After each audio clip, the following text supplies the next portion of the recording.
Nascer era a última etapa de um percurso incerto, cujo fim se revelava particularmente ansiado e ainda mais temido. Muitas mulheres pariam com grande perigo de sua vida e, por isso, a confissão e a comunhão eram aconselhadas às mulheres prestes a dar à luz. Na verdade, os partos de alto risco que provocavam a morte das parturientes faziam parte do cotidiano medieval, refletindo tanto o predomínio de gravidezes prejudicadas por deficientes condições alimentares e sanitárias, como as dificuldades sentidas pela medicina então praticada no lidar com imprevistos, complicações e emergências que poderiam surgir durante o parto. Contudo, não era só o sofrimento e a mortalidade associados aos partos que faziam estas mulheres temer. Elas temiam também ter gerado uma criança deficiente cuja anomalia ou deformidade refletiria um castigo divino lançado aos progenitores pelos pecados cometidos. Numa época de grande religiosidade, como era a Idade Média, portanto, as crianças deficientes eram muitas vezes entendidas como consequência de pecados, portanto, cometidos pelos seus progenitores. Aliás, o próprio Dom Afonso Henriques, que nasceu tolheito das pernas, era muitas vezes atribuído ao comportamento de Dona Teresa. A angústia por um parto difícil, bem como a ansiedade sentida pelas incertezas relativas tanto à sobrevivência da mãe e do filho, como à sua posterior saúde e normalidade, também eram responsáveis por várias devoções e invocações. Entre os intercessores sagrados mais evocados, contam-se a Virgem da Expectação, ou a Virgem do Parto, portanto a Virgem Maria grávida, pedindo-lhe que, tal como ela, conseguissem levar a bom termo as suas gestações. Também Santa Margarida, ou Santa Marinha, uma santa cultuada desde o século IX em Portugal e considerada como santa padroeira de algumas igrejas medievais portuguesas, sobretudo na diocese bracarense. Também Santa Marinha ou Margarida era uma das invocações, e isto porque, segundo a lenda, ela teria sido devorada por um dragão e, como tinha uma cruz na mão, com essa cruz ela conseguiu rasgar a barriga do dragão e, portanto, sair salva. Daí que ela também fosse uma das intercessoras. E neste momento de aflição, no momento do parto, para além de Santa Marinha ou da Virgem da Expectação, também eram invocadas a ajuda e a intercessão sagrada dos santos da sua devoção pessoal. Eram conhecidos os sucessos e as graças obtidas por parturientes com partos demorados e difíceis, após lhe ter sido possibilitado o contacto com as relíquias, como terra da sepultura ou vestuário outrora pertencente a esses santos, ou que simplesmente os evocaram. Os livros de milagres medievais têm imensas situações destas, não só para os partos, mas para outras situações, em que muitas vezes a pessoa estava quase considerada morta, quase a morrer, e bastava a invocação do santo ou, mais concretamente, a colocar sobre si uma peça de vestuário que tinha pertencido ao santo, ou um bocado de terra da sua sepultura, e tudo se despoltava às mil maravilhas. Ora bem, por todo o território português, muitos mosteiros, conventos e santuários medievais possuíam relíquias relacionadas com a concepção e a maternidade procuradas por mulheres de todos os grupos sociais. Também, entre as mulheres dos vários grupos sociais, se usavam e se emprestavam objetos e amuletos de vária natureza que se acreditava poderem ajudar no momento do parto. A Rainha Dona Isabel de Aragão, no seu testamento, deixou ao convento de Santa Clara uma santa, a santa, onde vem a santa? Está aqui. Uma santa que mandava pôr às noivas que casavam de sua casa, incumbindo a abadesa que a empresta àquelas que casarem e que lhes tornem depois. Esta santa, portanto, esta virgem com o menino, era considerada um bom augúrio tanto para o casamento como para o parto. Também Dona Beatriz, a rainha do nosso rei Afonso IV, deixou em testamento ao seu neto, o futuro rei Dom Fernando, uma taça de ouro com a figura do Agnus Dei, o cordeiro místico, que, entre outros atributos, se acreditava propiciar um bom parto. E não eram raras as mulheres que acreditavam que alguns minerais, pedras preciosas ou metais raros teriam propriedades medicinais, mágicas ou profiláticas. Nesse momento difícil, no qual a vida e a morte tantas vezes se cruzavam, caldeavam-se e interligavam-se o sagrado e o profano, as crenças e as práticas, as artes dos saberes ocultos e as artes dos saberes médicos. De facto, apesar de profundamente cristã, a sociedade medieval continuou a manter todo um conjunto de ritos mágicos, crenças e superstições, algumas delas que perduraram nos tempos. E agora uma parte, porque é uma coisa muito recente, há dias, já não sei muito bem porquê, mas em conversa com a minha mãe muitas vezes gosta de contar coisas dos tempos passados, e dizia-me, ai, quando tu estavas para nascer, a tua avó rezou tanto, tanto, tanto à Nossa Senhora do Parto para que tu nascesses bem. Ah, Nossa Senhora do Parto? Sim, então, mas que era a Nossa Senhora do Parto? É uma Nossa Senhora grávida. Portanto, mal sabia eu que tanto que estudei as Nossas Senhoras da Expectação dos séculos XII, XIII, XIV, e ao fim e ao cabo, no século XX, a minha avó ainda rezava à mesma Nossa Senhora do Parto. Portanto, estas tradições, muitas delas ainda perduram nos tempos. Também os tratados médicos hispano-árabes concedem particular atenção aos cuidados a ter durante o parto. Ao começarem as dores, aconselhavam a grávida a caminhar devagar e com intervalos de descanso. Pouco antes do início do parto, recomendava-se, por sua vez, à parteira, que deveria ser uma mulher cuidadosa, de modos suaves e com bons conhecimentos, experiência e instrumentos, fazer sentar a parturiente num cadeirão, de modo a conservar as pernas altas. Depois, durante o parto propriamente dito, sugere-se a presença, para além da parteira, sentada em frente da grávida e com as unhas cortadas, para melhor apalpar a placenta e receber o bebê, de outras 3 mulheres, 2 de cada lado da parturiente, para assegurar com força, animá-la, estimulá-la e confortá-la, e outra para, por detrás dela, a apoiar quando ela se inclinasse para trás. Por fim, no momento da expulsão da criança, ainda se observa como a parteira deveria tentar cuidadosamente que a cabeça saísse antes dos membros, ao mesmo tempo que lhe competia evitar qualquer deformação. No que diz respeito às posições utilizadas pelas parturientes para dar à luz, as fontes escritas revelam-se omissas. Não há, propriamente, tirando esta ressalva de fazer sentar a mulher num cadeirão, não há propriamente, pelo menos que eu saiba, fontes escritas que digam as posições. No entanto, fontes iconográficas temos várias. Esta aqui é muito esquisita, mas pronto. Seria uma forma de dar à luz. E esta aqui, que está precisamente numa igreja nossa, numa igreja perto de Mirandela, está na fachada dessa igreja e que tem sido realmente entendida como uma mulher a dar à luz, amparada por 2 outras mulheres.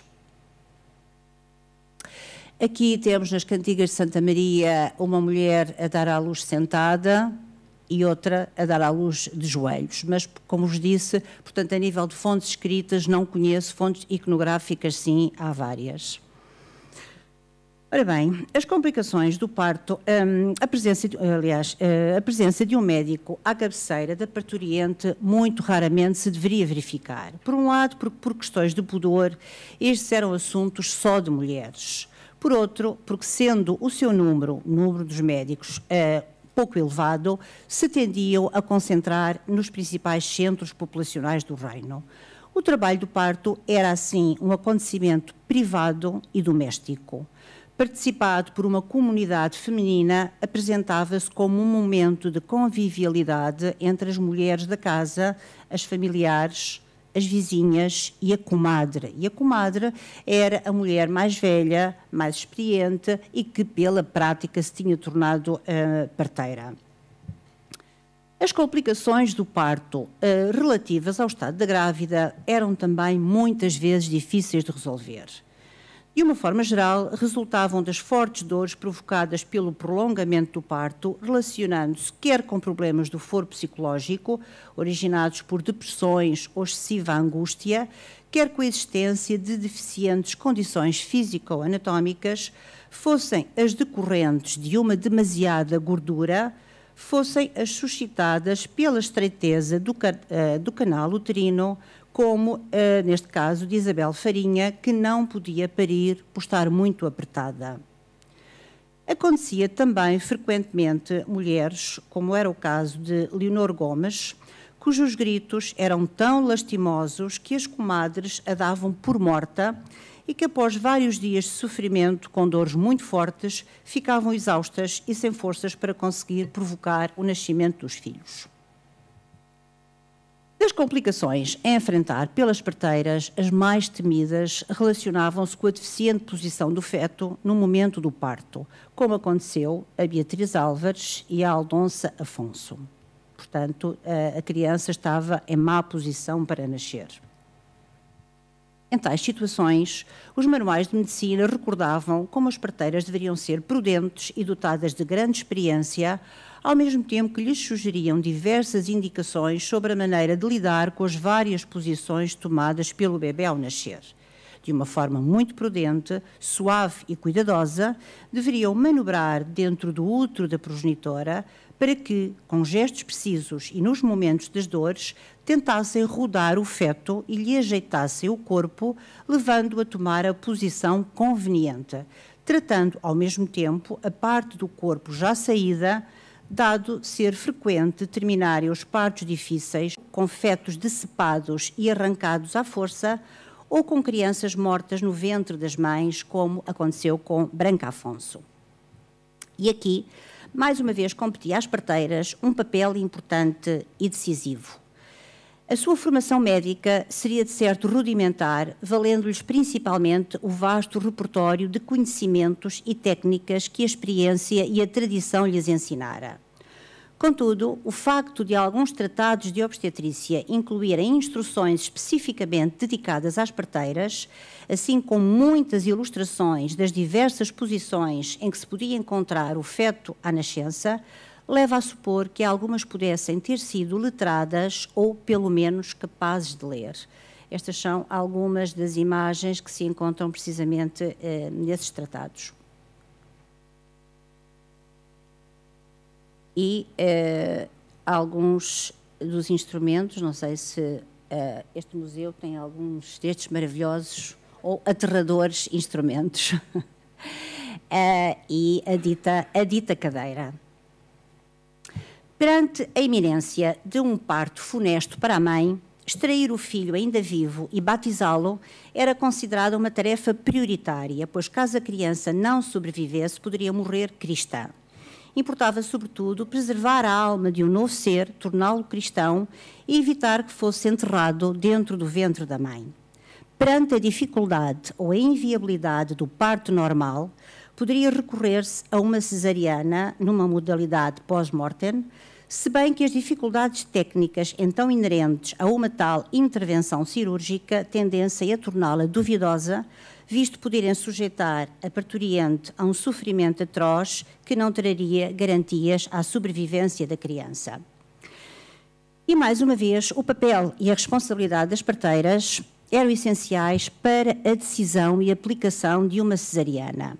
Antes de mais, competia-lhes avaliar a efetiva morte da parturiente e estarem munidas dos meios e dos conhecimentos necessários ao muito provável batismo das crianças que não sobreviveriam à cesariana ou morreriam pouco depois dela ter sido realizada. Era, portanto, exigido às comadres que, para além de terem sempre perto de si um recipiente com água limpa para efetuar a cerimónia do batismo dos bebés ainda vivos, soubessem as fórmulas e os rituais corretos a utilizar nessa ocasião. Depois, era também nelas que recaía a responsabilidade da escolha do momento oportuno para realizar a cesariana, já que a sua eficácia, ou seja, a possibilidade de salvar a criança, estava dependente da ocorrência de um curto intervalo de tempo entre a verificação da morte da mãe e a realização da intervenção cirúrgica. Ora, esta última situação não era fácil de cumprir, dado que os partos difíceis se arrastavam por vários dias, até se esgotarem as forças e a vontade das parturientes, por entre sucessivos episódios de exaustão e perda da consciência, sendo, portanto, complicado avaliar o exato momento da morte da grávida, ou até mesmo se a grávida já teria morrido.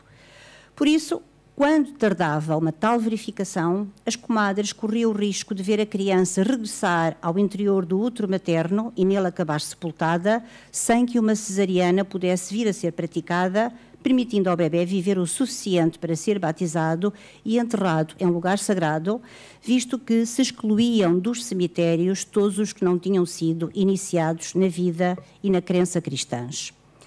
No seu conjunto, as opções tomadas pelas parteiras face à morte da parturiente, podiam vir mesmo a ser a matéria de acusação em justiça. Acabaram por batizar uma criança já morta ou que tivesse morrido à nascença para lhe assegurar o repouso num lugar sagrado, embora sem ter dado qualquer hipótese de sobrevivência à mãe, ou, pelo contrário, não lhe administraram esse sacramento a tempo, contribuindo para que ela fosse banida do cemitério, onde poderia aguardar a ressurreição. Eu não conheço para Portugal nenhum caso de justiça, mas, por exemplo, em França, na Idade Média, há várias parteiras que estiveram a braços com a justiça, precisamente por situações semelhantes. Para além dos casos de morte, os partos acidentados também eram responsáveis pelo nascimento de crianças depois atingidas por sérios problemas de saúde e mesmo por deformações físico-anatómicas. Em relação à primeira situação, podemos referir como exemplo o caso do infante Fernando, o infante santo, filho de Dona Filipa de Lencastre, que após um parto complicado de uma mãe muito debilitada, trouxe do seu nascimento grandes doenças e muito afincadas, e todo o couro do corpo se lhe esfolou em tamanhos pedaços que o couro da mão saía todo inteiro, como se fosse luva, e em toda a sua vida teve continuamente dor de coração. Aliás, Dona Filipa de Lencastre estava tão fraca, que inclusivamente foi aconselhada a abortar. Ela é que não quis abortar. Quanto às deformações físicas, podemos citar o caso do alfaiate Afonso Martins, que também era privado da perna direita, perna nascença, porque tal nascera do ventre de sua mãe. Ora, nascer era apenas ultrapassar um primeiro obstáculo. O espectro da morte continuava a rondar o pequeno ser acabado de sair do aconchego do ventre materno. E, completamente indefeso, ficava então à mercê dos cuidados e atenções que lhe pudessem dispensar. E, ao contrário daquilo que se pode pensar em relação ao interesse medieval pela criança, porque é dos muitos estereótipos que se dizem, é que na Idade Média os pais não ligavam às crianças, havia tantas crianças que mais uma, menos uma não interessava. Não é bem assim. A minha tese de doutoramento foi precisamente sobre a criança medieval e as conclusões são precisamente o contrário. Para além de que há toda uma grande preocupação com a criança, há imensas recomendações, os tratados médicos têm imensas recomendações sobre aquilo que fazer à criança logo quando nasce, os banhos, as massagens, o tratar do umbigo, limpar a boca, os ouvidos, o nariz, portanto, tudo isso são cuidados que estão muito concisamente explicados nos tratados médicos. Portanto, realmente havia muitas recomendações e havia preocupação com a criança. Uma das coisas que normalmente também é outro estereótipo, pronto, temos aqui realmente o banho dado após o parto. Uma das coisas que é outro estereótipo tem a ver realmente com o enfaixamento das crianças. Como sabem, nesta altura era vulgar, durante os primeiros meses de vida, as crianças serem enfaixadas em faixas de tecido de linho fino, suave, e o que alguns estudiosos têm dito é que isto é mais uma prova de que os pais pouco se preocupavam com as crianças. A criança ficava para ali enfaixada, não aborrecia, ninguém se preocupava com ela, ela também dali não saía, portanto isso é mais uma prova do desinteresse que existia. Não é verdade, não é verdade. Este enfaixamento tinha como função prevenir o aparecimento de hérnias, por exemplo, provocadas pelos choros convulsivos, pelo esbracejar, pelo espernear, portanto eles acreditavam que realmente se enfaixassem a criança isso não iria acontecer, ou pelo menos não iria tanto acontecer, e por outro lado isto acabava por resultar como uma proteção à criança, sobretudo em meio rural, onde a criança estava muito em contacto com os animais. Há casos em que os porcos, os cães vadios, vêm e comem a criança, e magoam a criança, e mordem a criança. Ora, logicamente, com este enfaixamento acabava por prevenir um bocadinho essa situação. Ora, tal como o nascimento, e vou já saltar porque já me estão aqui a dizer estes minutos, tal como o nascimento, a morte em geral e a das crianças em particular estava inscrita nos cotidianos sociais de Idade Média. Com efeito, raras eram então as famílias, mesmo as das elites, mesmo as régias, que desconheciam a perda de um ou mais filhos antes da adolescência. Os rituais da morte e do sepultamento eram uma herança da antiguidade.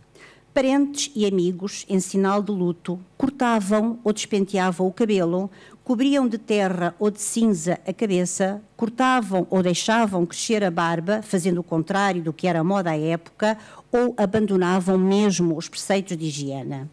O contratar carpideiras para assistirem ao defunto e o acompanhar no enterro manteve-se durante toda a Idade Média.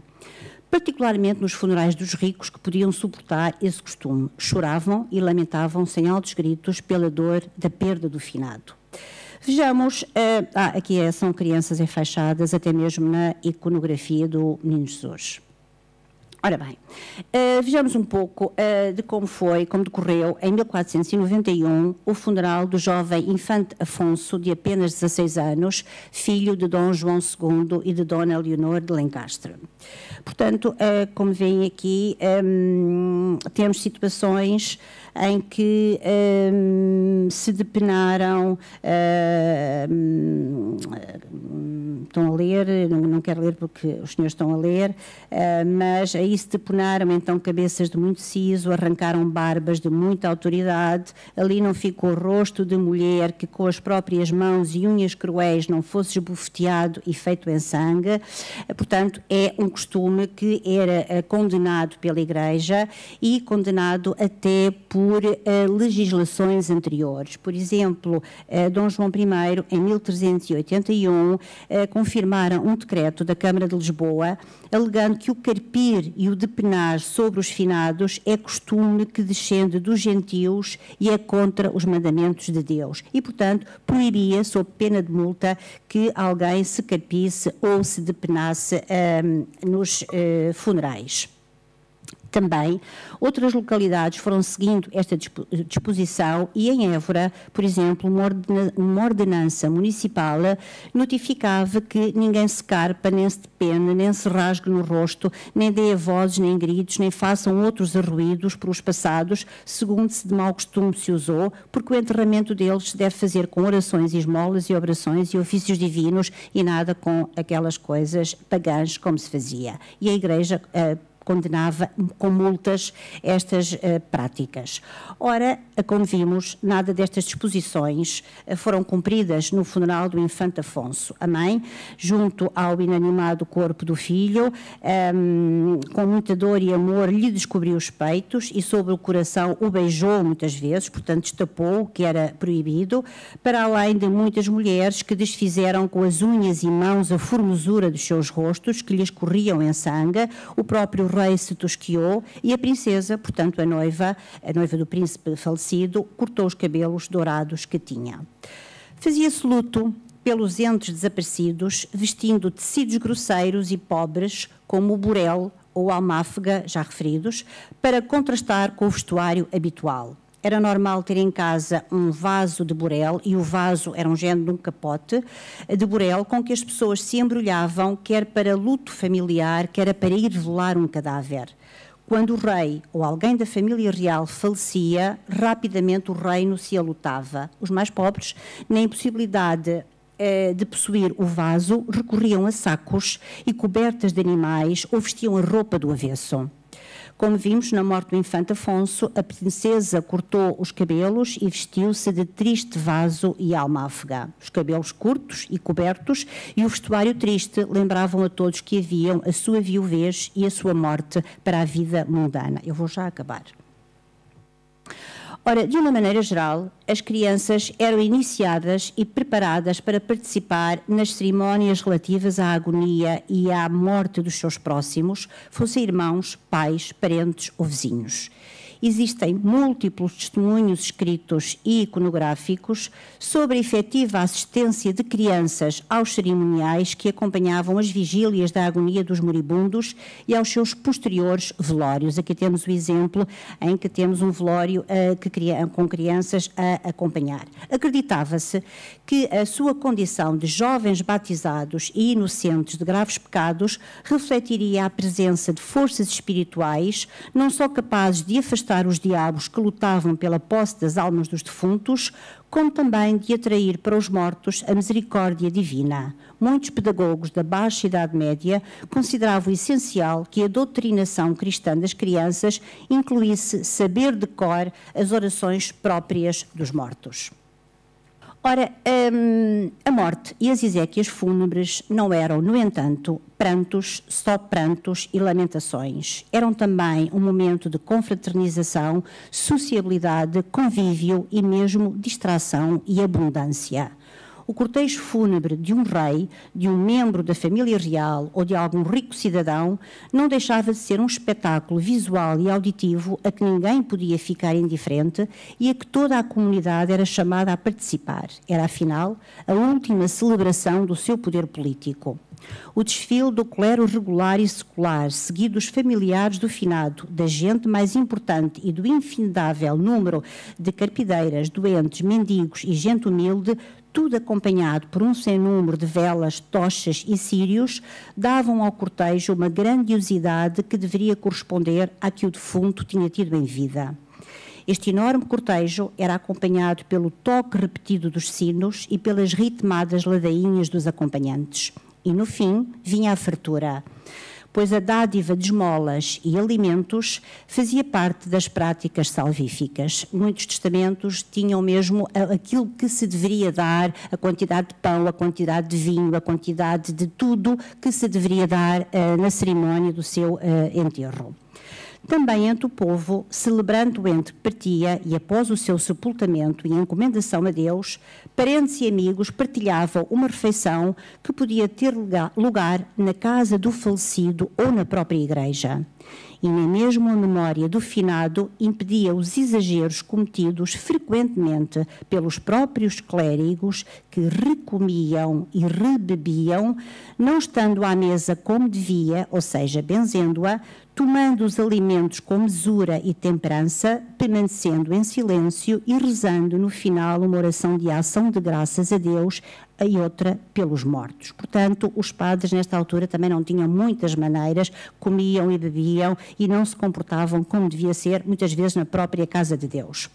A culminar esta falta de maneiras, muitos não voltavam logo para casa, muitos clérigos não voltavam logo para casa, entrando em jogos, bailes e festejos pouco próprios de um clérigo. Talvez para evitar estes excessos na casa de Deus, as ordenações manuelinas autorizavam os banquetes fúnebres desde que se realizassem fora das igrejas.